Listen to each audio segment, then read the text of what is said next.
એ કહું તમે મચ્છર ને કીડીએ લવ મેરેજ કર્યા. મચ્છર ને કીડી. હવે મચ્છર ને તો ઘરનું હેલિકોપ્ટર ગમે ત્યાં જાય કરતું કરતું 5-7 વર્ષ થયા. એ 7 વર્ષ થયા મચ્છર ગુજરી ગયું. કીડી બેન દુભાણ. એટલે કીડી બેન દુભાણ એટલે બધી કીડીઓ ખરેખર તો આવે જ.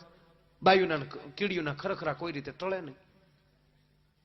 એટલે એને ધીમે દિન ખરેખર ચાલુ કર્યું. બેસાડી નાની ઉંમરમાં મચ્છરભાઈ નો હથવારો તૂટ્યો. બોલે કે હા બાપા મારે એમાં લવ મેરેજ, હવે બાપના ઘીરે ન જવાય બેન. કીડી રોતી હતી. છું બાપા કાલ દીકરો મોટો થઈ જાય. દીકરો મોટો થઈ જાય, મોટો મારે કરવાનું બેન. તમે તો આગળ કુટી કુટી ડૂયું જાઓ. પછી ધીરે દિન ઓલી કીડીએ પૂછ્યું કે અમારા મચ્છરભાઈ ક્યાં બીમાર હતા? ત્યારે ઓલી કીડીએ કીધું કે ઈ હું બીમાર હોય? હે કે ઈ બીમાર હું હોય? ઈ તો ગરેડી જેવા. કે બીમાર નહીં, બિલકુલ નહીં. ઈ કઈક ને ચિકનગુનિયા કરાવીને ગયા. કોકને ડેન્ગ્યુ દેતા ગયા, કોકને મેલેરિયા દેતા ગયા, કોકને ટાઢિયા તાવ દેતા ગયા. બીમાર ન થાય બિલકુલ નહીં. તક તો ગુજરી કેમ કરતા ગયા? તક મારે ભૂલથી ઓલ આઉટ ની સ્વિચ દબાઈ ગઈ. એ કે ને તે ઉલાડ્યો આને. હમણાં તો એક 80 વર્ષના ડોહીમાં છૂટાછેડા લેવાય ગયા. બોલો 80 વર્ષના મોઢામાં દાંત નહીં, કોર્ટમાં કાગળિયા કમ્પ્લીટ કરીને. જજ સાહેબે કીધું આવો માળી, આવું નથી કાગળિયા વાંચી લે મારા. કે માળી શું છે? છૂટાછેડા લેવા સાહેબ, વાંચી લે ને, આમાં બધું લખ્યું છે. જજ સાહેબ ગોથું ખાઈ જાય. પણ 80 થયા માળી, તમારે 80 ની માથે એક છો લે.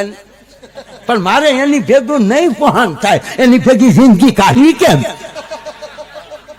અરે માં 80 પછી હવે તારે ઈ ક્યાં સરવાળો કરવાનો છે? હવના ધંધા હવ કરો ને, એમાં પૂરેપૂરું બધું લખેલું છે. દાંત કાઢવાની હું ખીખી ખીખી સાચા હતા. 80 વર્ષની ડોહીઓ છૂટાછેડા લેવા તમને દાંત આવે છે? અરે મારી 81 ગયા, હવે કાંઈ બાકી જે બાકી વધ્યું હોય એ હખે રહેવું છે, એની ભેગું નહીં ફાવે. કે માં તકલીફ શું છે? તકલીફ બીજી કાંઈ નથી. એને કેવું હોય બધું મને કહી દે, અને પછી હું બોલવાનું ચાલુ કરતા રોયો કાનવાળી મશીન કાઢ નાખે. ઓહો હો હો. એક જણો એટલું બધું હોન્ડા લઈને જતો હતો ફાસ, આમ આટી મારી દીધેલી, આમ લીવર આમ દે એટલે આમ થઈ જાય ને, પાછળ ધવાડાની હેડ નીકળે જાય. એમાં ટ્રક ની સાઈડ કાપવા ગયો એટલે ટ્રકના ડ્રાઈવર ને કીધું, એ હોન્ડા આવડે? હોન્ડા. ઓલો કે આવડું મોટું ટ્રક આખું હોન્ડા નહીં આવડતું, આ એ વાયુનું પૂર લાગે. જવાબ દે ન દે તો ભ્રૂમ દે એની આગળ જતો હતો તો એસટી બસ જતી હતી. એના ડ્રાઈવર કે હોન્ડા આવડે? ઓલો કે બસ આખું છું, હોન્ડા નહીં આવડતું, આ એ ગાંડો લાગે. એ આગળ જતો હતો તો 4 વ્હીલ જતી હતી, એની સાઈડ કાપવા ગયો. એના ડ્રાઈવર કે હોન્ડા આવડે? ઓલો કે 4 વ્હીલ આખું હોન્ડા નહીં આવડતું હોય. એ ત્રણેયની સાઈડ કાપીને ગયો. સિંગલ પટ્ટી રોડ. કોઈ ખેડૂએ ઇમરજન્સી પાઇપની લાઈન રોડ ક્રોસ કરેલી અને ઉપેડ તાજો ધૂળનો બમ્પ ઈ આ હોન્ડાએ ઉડાડ્યો. પણ હોન્ડા જાણે સર્કસનો ખેલીયો હોય એમ ગયો, આમ આટી ખાઈ ગયો. ઉપેલી પેલો ઈ આવ્યો ને ઉપર હોન્ડા આવ્યું.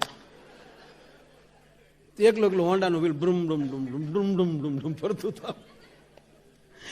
ત્યાં ઓલા ત્રણેય પહોંચી ગયા. 2 જણાએ હોન્ડા ઊંચું કર્યું, એકે હેઠેલી ખેંચ્યો. તા તો ઓળખી જાય કે આ તો આપણે પૂછતો તો ઈ છે. પછી એને પૂછ્યું કે અમને હોન્ડા નથી આવડતું, તને આવડે? ઓલો પીડ્યો હું કે મને નહોતું આવડતું એટલે તમને પૂછતો હતો કે આની બ્રેક કઈ બાજુ આવે એમ.